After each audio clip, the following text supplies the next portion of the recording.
va parler justement des renseignements russes et de leurs difficultés à faire face aux hackers pro-ukrainiens. Des dizaines de vols ont été annulés ou cloués au sol aujourd'hui à Moscou à cause, tenez-vous bien, d'une attaque informatique. La résistance anti-Poutine sème donc la zizanie en Russie et même les officiels russes ont fait part, chose rare, de leur inquiétude. Nous sommes en train d'examiner les informations relatives à cette affaire. Mais ce que nous avons lu dans les médias est assez alarmant. La menace de piratage informatique est une menace qui pèse sur toutes les grandes entreprises qui fournissent des services au public. Nous allons bien sûr chercher à clarifier ces informations et attendre les explications pertinentes. Voilà, donc l'attaque a été revendiquée par deux groupes de hackers pro-ukrainiens. C'est une cyberguérilla, c'est ce qu'on nous dit. C'est quoi une cyberguérilla ? Mais là, vous avez le choix. Vous pouvez faire des attaques de type DOS. Vous saturez un site internet et le site internet plante. Vous pouvez faire des attaques de type ransomware. Vous voulez avoir vos données, vous payez une rançon. Vous pouvez voler des données. Enfin, là-dessus, il y a un peu l'embarras du choix. Là, si je comprends bien, ce groupe revendique d'avoir détruit des terminaux et mis à mal le système russe du point de vue... Alors, ils disent, regardez, nous annonçons le succès d'une opération longue et de grande envergure qui a permis de le compromettre et de détruire complètement l'infrastructure informatique interne d'Aeroflot. Pour info, Aeroflot, c'est la principale compagnie d'aviation russe. Donc on ne parle pas d'une low cost qui s'est lancée il y a 2 ans. Non, c'est pas Pobeda, sa filiale low cost qui existe depuis des années, effectivement. Alors, vous avez des problèmes pour les vols. Pour les vols dans des aéroports de Moscou, Ekaterinbourg, Perm, Oufa, Kazan, Tumen, Omsk, Samara, Sochi, Saint-Pétersbourg, Orenbourg, Stavropol, Orsk, entre autres villes. Ça, c'est rien que la presse russe qui le dit. Alors, autant vous dire que là, chez les spécialistes de Aeroflot, puisque Aeroflot a perdu, j'ai regardé le cours de la bourse, 3% à la bourse de Moscou. Bon, là, ça doit bien ramer. Je crois comprendre à la lecture de la presse russe qu'ils arrivent un peu à... Vous avez des vols qui sont annulés, certains qui sont reportés. Ils font basculer sur leur filiale Pobeda certains vols. Mais bonne chance pour eux pour tout rétablir. Alors, ce qui est assez extraordinaire en général, je voudrais vous faire réagir à ça, c'est qu'on a appris grâce à cette attaque que le patron d'Aeroflot, j'espère que vous êtes assis, le patron d'Aeroflot n'avait pas changé son mot de passe Windows depuis 3 ans. Ça, c'est la première chose.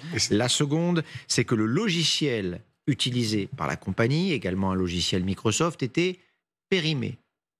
On parle de la principale compagnie aérienne russe qui utilise un logiciel périmé dont le patron ne change pas son mot de passe. Oui, alors peut-être l'effet bénéfique des sanctions. Des sanctions. Peut-être quand on n'arrive pas à renouveler 3 ans, ça colle.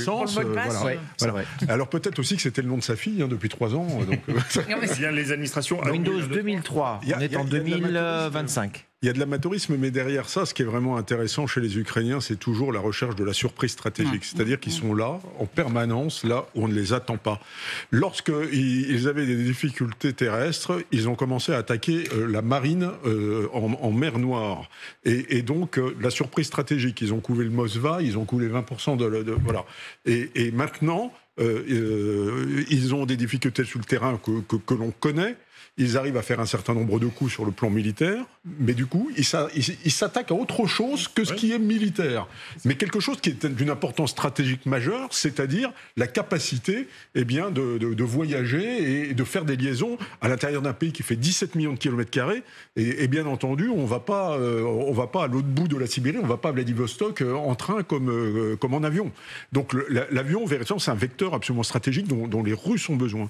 Et donc, ce qui est vraiment intéressant, c'est cette capacité à aller véritablement dans toutes les directions. C'est véritablement de la guerre hybride, là, pour le coup, et à irriguer la guerre dans toutes les directions, et surtout, on ne les attendait pas. Et ça, ils n'ont pas dû le voir, parce que pour être aussi amateur que ça, c'est absolument extraordinaire. Ils n'étaient pas préparés, visiblement, à ce genre de surprise et à ce genre d'attaque. Voilà. Donc c'est intéressant. Alors, je nuancerai un peu parce que je vois que même les Russes disent ouvertement le nombre d'attaques informatiques cyber contre les entreprises russes ont littéralement augmenté depuis 2022. Mais problème toujours pour toute entreprise, plus l'entreprise est grande, plus les failles sont nombreuses. C'est aussi simple que ça. Ce sera toujours beaucoup plus facile d'attaquer une grande entreprise en ce sens qu'une petite. Petite question très rapide. Est-ce qu'on peut remettre le tableau précédent, s'il vous plaît? Ça, c'est ce qu'on fait. Ces hackers, téléchargement de l'ensemble des historiques de vol, contrôle des ordinateurs personnels des employés et de la haute direction, copie des données des serveurs d'écoute. Ils menacent même de diffuser les noms de tous ceux qui ont pris l'avion ces dernières semaines et ces derniers mois. Est-ce que ça, c'est compliqué à faire? Alors là, je ne sais pas du tout comment Aeroflot conserve ces données. Mais je pense que là, ils doivent bien bosser sur la question avec l'agence qui dépend du FSB et qui est spécialisée dans les questions de lutte contre les attaques cyber. Et peut-être qu'il faudra remettre à jour le logiciel, il date de 2003, oui. Il a 22 ans. Mais même cette question de mot de passe, on rigole, mais on se souvient de Colonial Pipeline, la grande gazoduc américaine qui a été attaquée parce qu'un des employés avait réutilisé un mot de passe qu'il avait réutilisé ailleurs, ça a été hacké et ils sont rentrés dedans et ça a été déclaré une urgence nationale.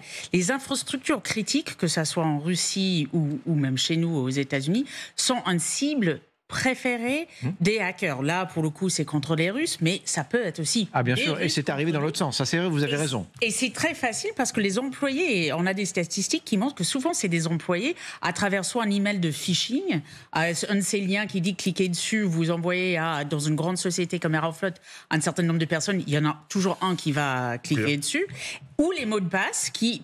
Beaucoup de monde réutilise les mêmes mots de passe constamment et c'est un véritable vecteur de mais par exemple, dans l'armée française, on change les mots de passe régulièrement et puis vous n'avez plus accès à votre ordinateur si le mot de passe n'est pas changé. Mais pas dans toutes les institutions. Comment fait-on pour ne pas changer son mot de passe pendant 3 ans? Oui, c'est le cas aussi, je vous rassure, à TF1 où notre mot de passe il est bloqué au bout de quelques semaines, il faut changer. Oui, voilà, et on a très régulièrement des faux emails qui sont envoyés par nos services pour nous alerter sur le fait de ne pas cliquer dessus. François Thom, j'aimerais vous entendre sur les...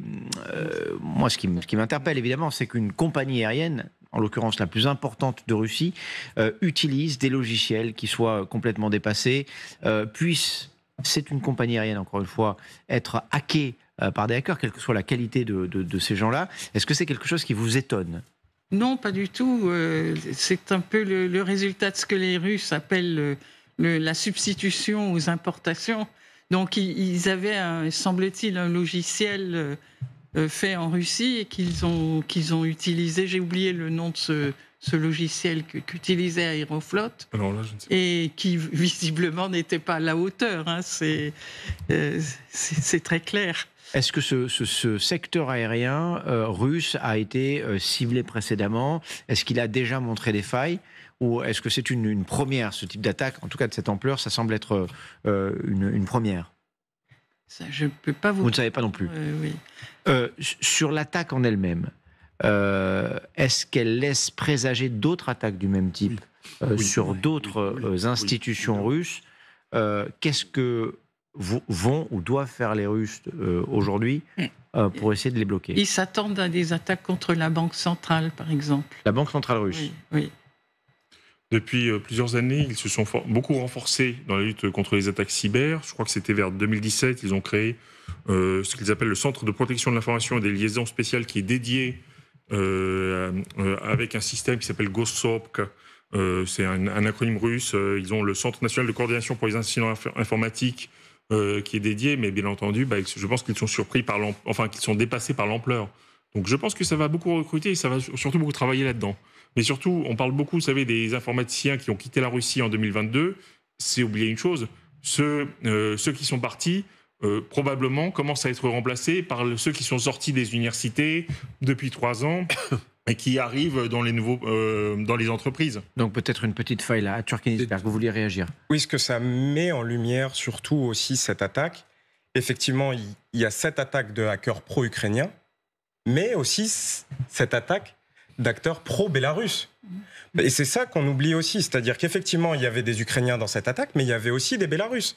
Et c'est un pays dont on parle trop peu dans nos débats publics, mais le Bélarus est occupé, au moins depuis 2020, par un régime dictatorial vassal, un régime vassal du Kremlin. Et il y a des centaines de milliers de Bélarusses exilés en Europe, surtout entre Vilnius et Varsovie, qui se battent quotidiennement contre l'impérialisme du Kremlin. Et le sort qui est réservé aujourd'hui et peut-être plus tard à l'Ukraine, c'est ce que subit aujourd'hui le Bélarus. C'est un État tampon entre l'Europe et la Fédération de Russie. Et c'est ce que combattent exactement ces hackers bélarusses et ces hackers ukrainiens quand ils s'en prennent effectivement à ces activités en Russie. On a beaucoup parlé des fermatrolles de la Russie au début de cette guerre. Vous vous souvenez, Prigojine notamment. Il y a un petit côté arroseur arrosé dans cette histoire. C'est exactement ce que je voulais vous dire. Ah bah voilà, écoutez, c'est l'arroseur arrosé, parce qu'en fait, ces attaques cybernétiques, en fait, elles ont été commencées par la Russie qui a interprété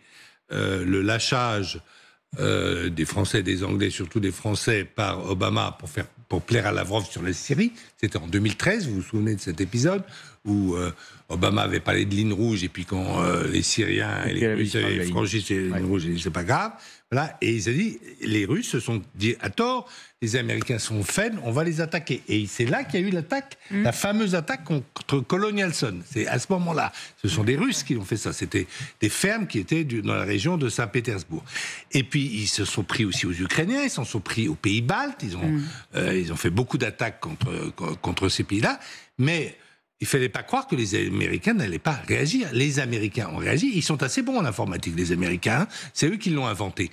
Et donc, en 2022, ils avaient réussi à percer tous les ordinateurs de l'état-major russe. Et donc, ils étaient en mesure de donner heure après heure aux Ukrainiens les plans d'attaque à partir du 24 février 2022 des Russes sur l'Ukraine, ce qui a évidemment beaucoup servi la défense ukrainienne. Donc aujourd'hui, les Ukrainiens disent aux Russes, bon, vous voulez une guerre d'usure ? Eh bien, on y va. Et donc, c'est un trouble majeur au transport aérien en Russie. Et vous l'avez dit, dans un pays aussi vaste, le transport aérien est vital. Aujourd'hui, il faut voir que l'aérodrome de Volgograd c'est l'ancienne Stalingrad, ne fonctionne plus, si vous voulez. Et donc, vous voulez une guerre d'usure, et ben vous allez voir les conséquences. Et c'est, je dirais, de la part des Ukrainiens, c'est de bonne guerre. Les Russes ont voulu toutes les nuits, les Russes troublent la vie tranquille des citoyens ukrainiens. Eh bien, les Ukrainiens font la même chose avec leurs moyens. Et je ne crois pas du tout que ça va s'arrêter. Je crois que ça va, au contraire, ces attaques des hackers ukrainiens qui sont ou pro-ukrainiens, parce qu'il y a un groupe bélarusse aussi dans l'affaire, je crois. Ou des opposants de Biélorussie, que ça va continuer. Alors, il y a eu une tradition, elle existe toujours d'ailleurs, on le sait, on est régulièrement mis en garde par les services de renseignement. Les Russes sont très actifs en matière de cyberattaques.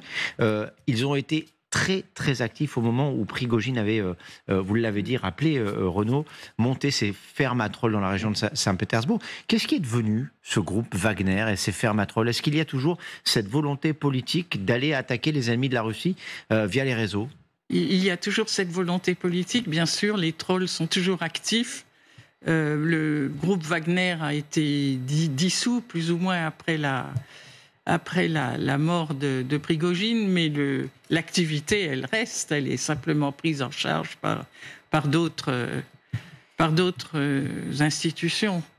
C'est une volonté définie, c'est une volonté politique, j'allais dire, de Poutine d'aller frapper. C'est de la guerre hybride. La première grande attaque, c'était en 2007 contre l'Estonie.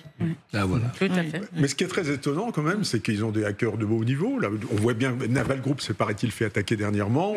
On ne sait pas par qui, mais ça peut être aussi par des hackers russes de très haut niveau, et qui soient absolument incapables d'opposer une défense, même sommaire, dans une entreprise civile, c'est quand même... Oui, mais il y a beaucoup d'entreprises à couvrir aussi, et plus c'est gros, plus il y a des failles. Oui, bien sûr. Toutes ne sont pas aussi importantes qu'Aeroflot. On se doute quand même, c'est le secteur aérien, vous avez raison, Général, que ça peut être une cible. Enfin, la Banque centrale russe, évidemment, mais Aeroflot, on imagine bien que... Le cyber en France, ou même en Europe, maintenant, est pris globalement. Hein. C'est pas que le cyber de la défense, ou le cyber de l'intérieur, ou le cyber de la justice. On y inclut aujourd'hui, dans la politique cyber, on y inclut aussi les entreprises de défense, les entreprises stratégiques. Et si Aeroflot n'est pas une entreprise stratégique, moi je ne comprends pas. Ils sont Et visiblement, il y a des logiciels qui sont périmés, des mots de passe qui ne sont pas changés. C'est absolument extraordinaire d'amateurisme, en fait. Surtout que et donc, c'est peut-être aussi l'irresponsabilité collective de ce pays qui nous est décrite là, quelque part. Surtout que je revérifiais, du coup, effectivement, vous avez bien eu des attaques contre Aeroflot. Par exemple, en septembre 2023, une attaque de type DOS. Donc, ce n'est pas une... Enfin, c'est pas la première fois. Non, mais là, ça visait vraiment le cœur de l'infrastructure. Mais reste à savoir aussi, parce que nous n'avons pas confirmation, des allégations, des hackers, et je vois parfois les Ukrainiens qui ont tendance à en rajouter. Donc, ils disent qu'ils ont détruit tant de terminaux. Je suis désolé, je n'ai aucune confirmation nulle part. On n'est pas dans l'enceinte. Ah non, je n'ai pas cet honneur. L'endroit où se trouvent ces terminaux.